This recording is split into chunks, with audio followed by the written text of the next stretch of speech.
आज के इस वीडियो में हम ब्रिटिश रूल के दौरान संविधान के विकास के बारे में पढ़ेंगे। वैसे तो ईस्ट इंडिया कंपनी हमारे देश में सिर्फ व्यापार करने के उद्देश्य से आई थी, लेकिन बाद में उसने अपने व्यापार को जमाने के लिए या दूसरी जो कंपटीटर थे, जो फ्रेंच से आए थे, जो डेनिश से आए थे, उनसे मुकाबला करने के लिए उसने राजनीति में भी इंटरफेयर करना शुरू किया और धीरे धीरे उसने भारत पर अपना अधिकार जमा लिया और व्यापारिक क्षेत्र में नहीं बल्कि राजनीतिक क्षेत्र में भी अपना वर्चस्व कायम कर लिया। तो जो संविधान हम आज देखते हैं, जो हमारा संविधान आज़ादी के बाद हमने बनाया, उसको समझने से पहले हमें ये जानना ज़रूरी है कि 1947 से पहले हमारा देश कैसे चलता था। इंग्लैंड एक डेमोक्रेटिक कंट्री था और उन्होंने 1858 के बाद सीधे रूप से भारत के शासन को अपने अधीन ले लिया था। तो उनको अपने वहाँ दिखाना था कि वो डेमोक्रेटिक वे में शासन करते हैं और इसके लिए उन्होंने कानून बनाए, नियम बनाए जो आगे चलकर हमारे संविधान का आधार बने।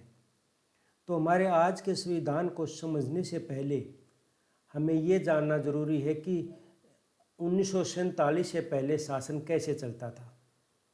जो आज हमारे यहाँ पर कैबिनेट सिस्टम है, जो आज हमारे यहाँ पर पार्लियामेंट्री सिस्टम है, जो आज विभागों का डिपार्टमेंटल सिस्टम है, या पुलिस व्यवस्था है, या न्याय व्यवस्था है, या पब्लिक सर्विस कमीशन वगैरह बनाए गए, ये सब हम देखेंगे कि अंग्रेज़ों ने 1947 से पहले जो नियम कानून बनाए थे, जिनको किसी को हमने एक्ट का नाम दिया, किसी को रेगुलेटिंग एक्ट या कोई इंडियन गवर्नमेंट एक्ट बने, तो उन्हीं में उनका डेवलपमेंट हो चुका था। पहले गवर्नर जनरल होता था, उसके के लिए अपनी काउंसिल थी जो आगे चलकर मंत्रिमंडल का रूप जिसने ले लिया। फिर उसकी काउंसिल दो हिस्सों में बट गई, एग्जीक्यूटिव काउंसिल, लेजिस्लेटिव काउंसिल, जो एक कार्यपालिका बन गई, एक विधायिका बन गई। फिर आगे चलकर एक एक्ट में उसकी जो लेजिस्लेटिव काउंसिल थी वो दो हिस्सों में बट गई, यानी कि दो सदन हो गए, जो आज हमारे यहाँ पर लोकसभा और राज्यसभा के रूप में जाने जाते हैं। उन्होंने हाई कोर्ट, सुप्रीम कोर्ट की स्थापना की।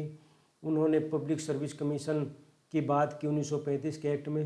तो ये बहुत सारे जो हम देखेंगे कॉन्स्टिट्यूशनल डेवलपमेंट जो ब्रिटिश रूल के दौरान, तो हम पाएंगे कि जो हमारी शासन व्यवस्था आज है वो उसकी नींव पहले ही डल चुकी थी। तो हमारे संविधान को आज के परिप्रेक्ष्य में जानने से पहले हमें ये देखना ज़रूरी है कि ब्रिटिश रूल के दौरान हमारा संविधान कैसे विकसित हुआ था।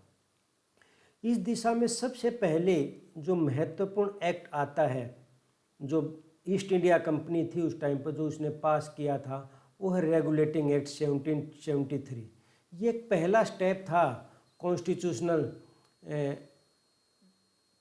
डेवलपमेंट की डायरेक्शन में, एक पहला स्टेप था।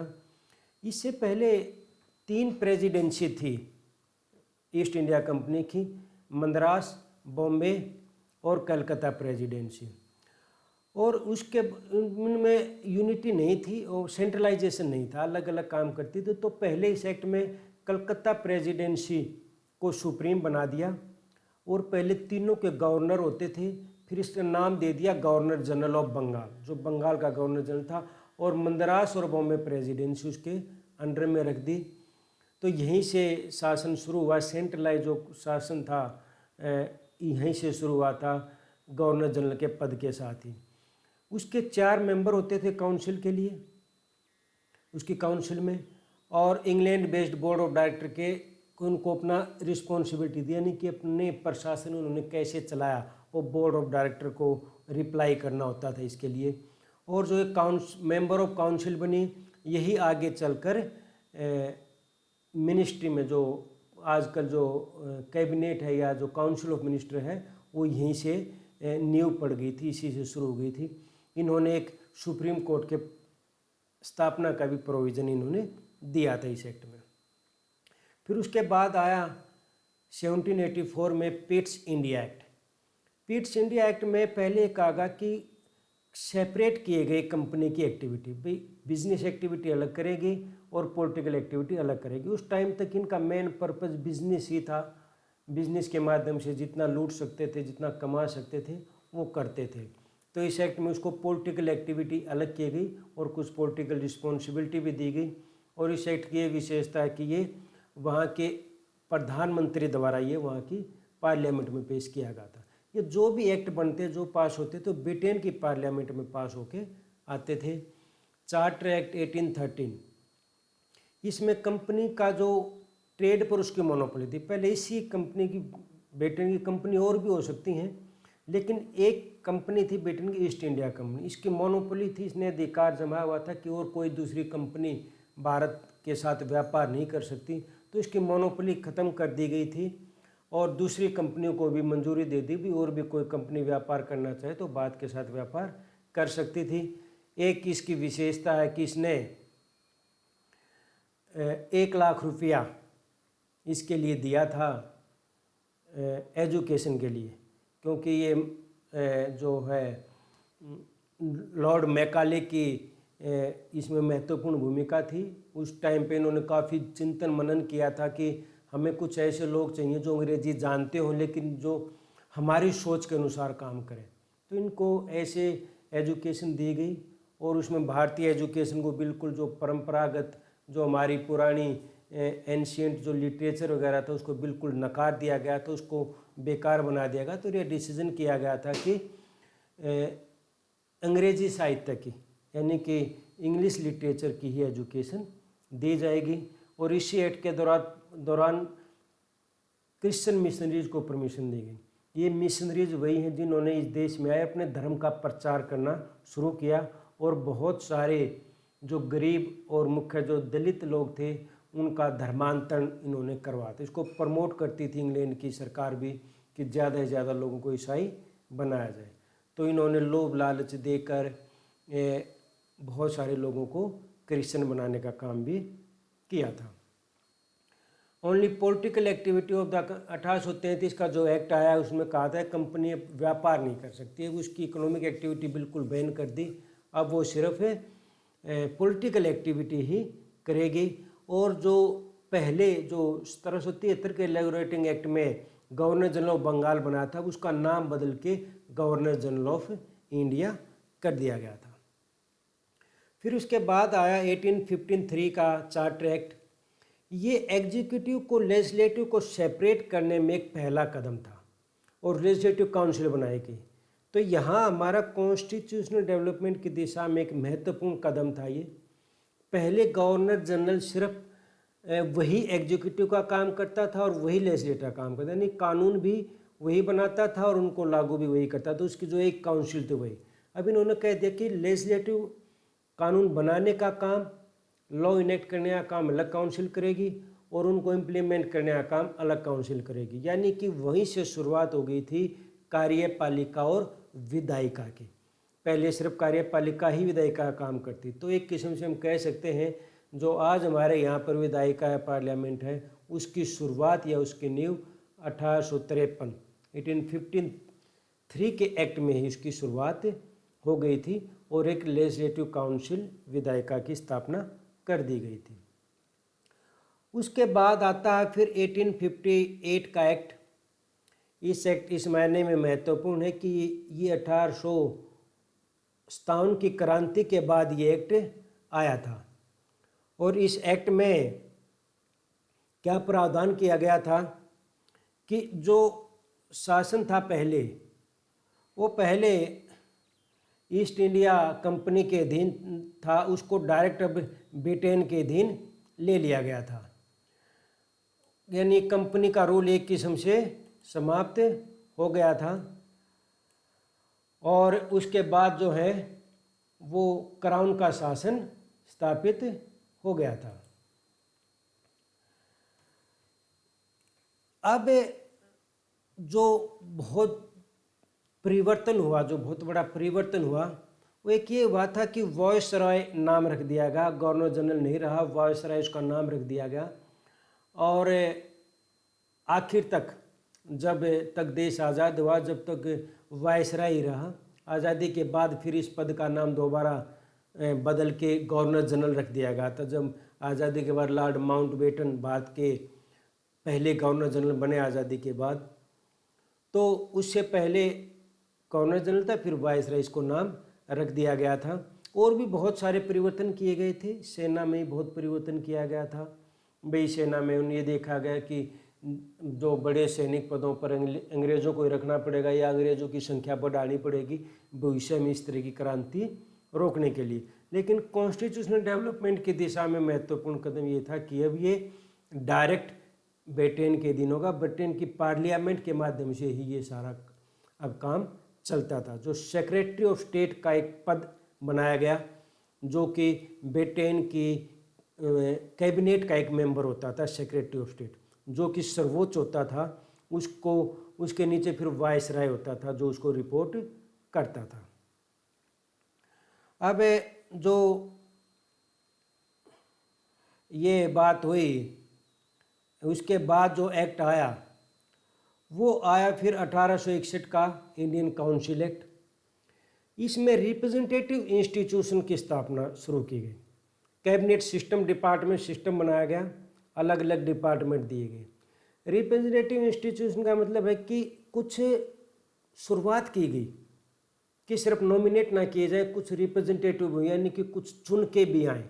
हालांकि शुरू में वोट डालने का अधिकार कुछ ही गिने चुने लोगों को ही दिया गया था, लेकिन एक शुरुआत हो गई थी किसी तरह से इलेक्शन की करवाने।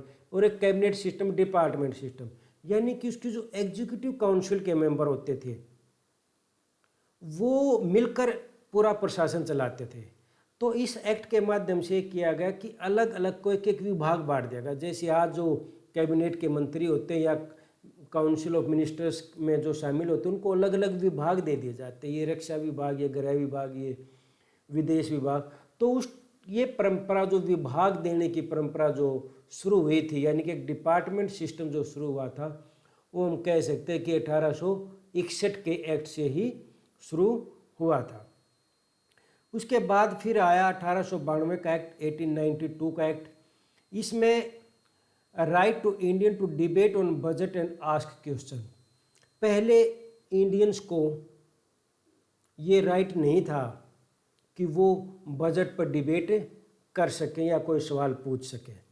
तो इस एक्ट के दौरान एक किस्म से जो आज हमारी पार्लियामेंट में बजट पर चर्चा होती है या सवाल पूछे जाते हैं, तीखी बहस होती है, तो एक किस्म से उस पर चर्चा होने की जो शुरुआत थी वो कब से हुई? 1892 के एक्ट से। इलेक्शन सिस्टम जो हमने देखा था शुरू कर दिया था, बड़े लिमिटेड था लेकिन इलेक्शन सिस्टम शुरू कर दिया था। और कुछ रिप्रेजेंटेटिव भी, जनता के रिप्रेजेंटेटिव भी कैबिनेट में, उसमें काउंसिल में शामिल होना शुरू हो गए थे। एग्जीक्यूटिव काउंसिल में तो बाद में शुरू हुए थे। फिर आया जो महत्वपूर्ण एक्ट आता है, जो कि ज़्यादातर तो मॉन्टेमिलो रिफॉर्म के नाम से जाना जाता है। और मुख्य फेमस ये है कि इसमें मुस्लिमों को सेपरेट इलेक्टोरल दिया गया था, जो कि एक किस्म से हिंदू मुस्लिम को सेपरेट करने में या उनके बीच में द्वेष पैदा करने में महत्वपूर्ण भूमिका जिसने निभाई थी। इसको कहा था कि हमने, मॉर्ले ने ये भी कहा था कि हमने जहर बो दिया है हिंदू मुस्लिम के बीच में, जिसके परिणाम बहुत ही घातक होंगे। लेकिन कॉन्स्टिट्यूशनल डेवलपमेंट की दिशा में इसके और महत्वपूर्ण काम थे। एक तो सेपरेट इलेक्टोरल प्रोसेस, हालांकि इसको हमने आज़ादी के बाद ख़त्म कर दिया है, और जॉइंट इलेक्टोरल प्रोसेस हमने अपना लिया है। इसमें पहली बार जो वायसरॉय की जो एग्जीक्यूटिव थी उसमें एक इंडियन शामिल किया गया था। पहले उसमें सारे ही ब्रिटिश मूल के लोग होते थे। अब इसमें सत्येंद्र प्रसाद सिन्हा पहला इंडियन बना जो वायसरॉय की कैबिनेट का मेंबर बना था, और एक लॉ मिनिस्टर के रूप में उसको दर्जा दिया गया था। अब जो पिछले एक्ट में 1892 के एक्ट में जो सवाल पूछने का अधिकार दिया गया था, अब उस अधिकार को थोड़ा सा और बढ़ा दिया गया और सप्लीमेंट्री क्वेश्चन पूछ सकते थे। यानी कि एक क्वेश्चन दिया, उसका जवाब आया, उसके बाद नया क्वेश्चन रेज किया और उसका सवाल पूछा गया। सेंट्रल लेजिस्लेटिव काउंसिल में गवर्नमेंट और नॉन गवर्नमेंट दो तरह के मेंबर होते थे। मैंने बताया कि जैसे कि electoral system representative, non government यानी कि जो रिप्रेजेंटेटिव होते थे, और गवर्नमेंट मेंबर जिनको सरकार या वायसराय खुद मनोनीत करता था। तो इस दिशा में ये नया प्रोग्रेस हुई। फिर धीरे धीरे ऐसे ही बढ़ते गए, ऐसे ही फिर गवर्नमेंट मेंबर की संख्या से ज़्यादा होने शुरू हो गए लेजिस्लेटिव काउंसिल में इंडियंस, और उन्होंने देश हित में आवाज़ उठाना भी शुरू किया था। उसके बाद जो एक महत्वपूर्ण एक्ट आता है, इंडियन गवर्नमेंट एक्ट 1919, जिसको मॉन्टेग्यू चेम्सफोर्ड रिफॉर्म के नाम से जानते हैं। इसमें पार्शियल रिस्पॉन्सिबल गवर्नमेंट, जो डेमोक्रेटिक सिस्टम के लिए आवश्यक होता है कि गवर्नमेंट रिस्पॉन्सिबल होनी चाहिए, तो एक किस्म से थोड़ा ही सही, चाहे नाम मात्र का, ऐसी एक रिस्पॉन्सिबिलिटी फिक्स की गई गवर्नमेंट की, यानी कि उसकी जवाबदेही फिक्स की गई काउंसिल के, जो लेजिस्लेटिव काउंसिल के प्रति। डायरकी सिस्टम शुरू किया गया, रिजर्व्ड और ट्रांसफर्ड। डायरकी सिस्टम हालांकि ये सेंट्रल लेवल पे शुरू नहीं किया गया था, ये स्टेट लेवल पे शुरू किया था डायरकी सिस्टम। डायरकी सिस्टम क्या था कि जो गवर्नर होता, जैसे वायसराय तो पूरे देश का था, जैसे प्रांतों में बटा हुआ था, उसमें गवर्नर होता था। कुछ विषय बांट दिए गए, जो रिजर्व विषय थे उनका प्रशासन तो गवर्नर, जो वायसराय, जो गवर्नर अपनी मर्जी से चलाएगा। लेकिन कुछ विषय ऐसे जो ट्रांसफर्ड सब्जेक्ट की श्रेणी में रख दिए गए, उनका प्रशासन चलाने के लिए, उनसे संबंधित निर्णय लेने के लिए जो है गवर्नर, वो लेजिस्लेटिव काउंसिल की सलाह से वो काम करेगा। एक ये बहुत बड़ा सिस्टम था। हालांकि हमने अपने संविधान में इस सिस्टम को नहीं अपनाया है, हमने तो सारे ही जो विषय हैं वो सलाह से ही किए जाते हैं। और इंडियन की संख्या बढ़ा दी गई एग्जीक्यूटिव काउंसिल में। पहले सत्येंद्र सिंह नायक था, फिर उनकी संख्या बढ़ाकर 3 कर दी गई। स्टेट और सेंट्रल सब्जेक्ट बांट दिए गए, जो आप बाद में हम देखते हैं कि जो हमने फेडरल सिस्टम अपनाया है उसमें 7वीं अनुसूची जो संविधान में है, राज्य के उस विषय बांट दिए गए। तो इस तरह शुरुआत, विषय बांटने की शुरुआत 1919 के एक्ट में कर दी गई थी। और एक महत्वपूर्ण विकास हुआ बाई कैमरल सिस्टम। पहले जो काउंसिल थी, स्टेट लेवल पर जो काउंसिल थी, वो सिर्फ एक सदन था उसका, लेकिन अब उसको द्विसदनीय बना दिया गया। जो कि आज हम देखते हैं कि council of state and legislative assembly 2 बना दिए गए, जो कि आज हम विधानसभा और विधान परिषद के रूप में राज्यों में देखते हैं। तो जो 2 सदन लेजिस्लेटिव काउंसिल के बनाने की जो शुरुआत हुई थी, वो 1919 के एक्ट से ही हुई थी, और महिलाओं को वोट डालने का अधिकार दिया गया। फिर नेहरू रिपोर्ट आई।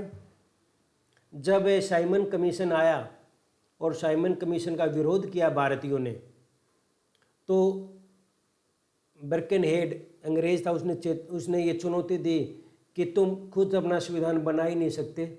अगर तुम कोई ऐसा संविधान बना दो जिसमें तुम सभी सारे वर्ग, हिंदू, मुस्लिम, सिख और सभी दलित, सभी उसको मानने को तैयार हो, तो हम उसको लागू कर देंगे।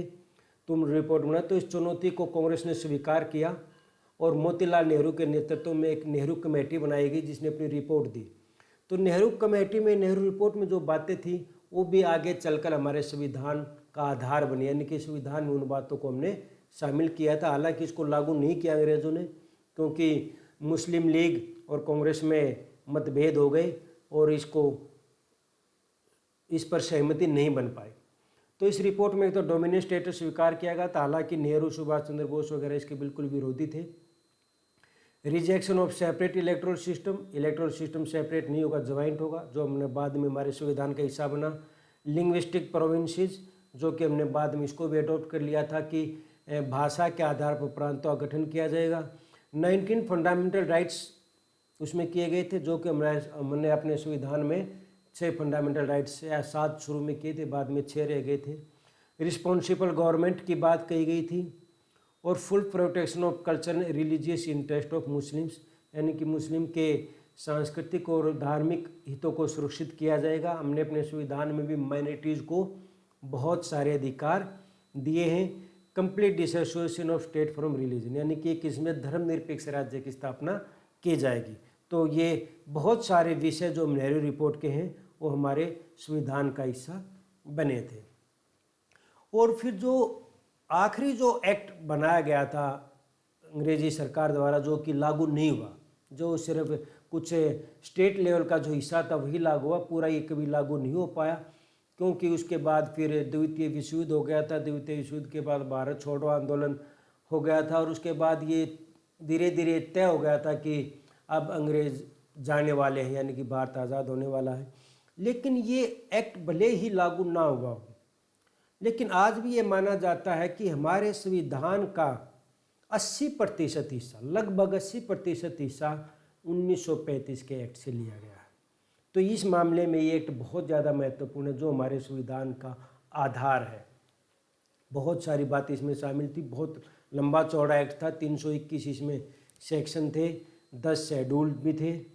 फेडरल फॉर्म की इसमें बात कही गई थी। गवर्नमेंट के हालांकि हमने फेडरल फॉर्म नहीं अपनाया, लेकिन एक सेमी फेडरल सिस्टम तो है। कुछ हमने बहुत सारी विशेषताएं हमने फेडरल स्ट्रक्चर के लिए है। 3 लिस्ट इसमें की थी जो अधिकार फेडरल सिस्टम के तहत, federal list, provincial list, concurrent list. आज हमने इनका नाम बदल दिया, लेकिन इसी तरह की 3 लिस्ट है, यूनियन लिस्ट, स्टेट लिस्ट और कंकरेंट लिस्ट। डायरकी सिस्टम जो पहले 1919 के एक्ट में जो स्टेट लेवल पर शुरू किया गया था, अब स्टेट लेवल पर तो ख़त्म कर दिया, लेकिन उसको सेंट्रल लेवल पर उसको शुरू करने की बात कही गई थी, जो कि लागू नहीं हुआ था। प्रोविंशियल ऑटोनॉमी की बात की गई थी, यानी कि प्रांतों को ज़्यादा स्वायत्तता दी जाएगी। हालांकि ज़्यादा अधिकार हमारे संविधान में नहीं दिए गए हैं, सेंट्रल गवर्नमेंट को ही ज़्यादा मजबूत बनाया गया है। सेंट्रल लेवल पर बाईकैमरल 1919 के एक्ट में, तो उसके पिछले एक्ट में उन्होंने देखा था कि स्टेट लेवल पर 2 सदन बनाए गए थे लेजिस्लेटिव काउंसिल के, लेकिन 1935 के एक्ट में सेंट्रल लेवल पर, यानी कि जो आज हम देखते हैं लोकसभा राज्यसभा, से 2 सदन की बात की गई थी।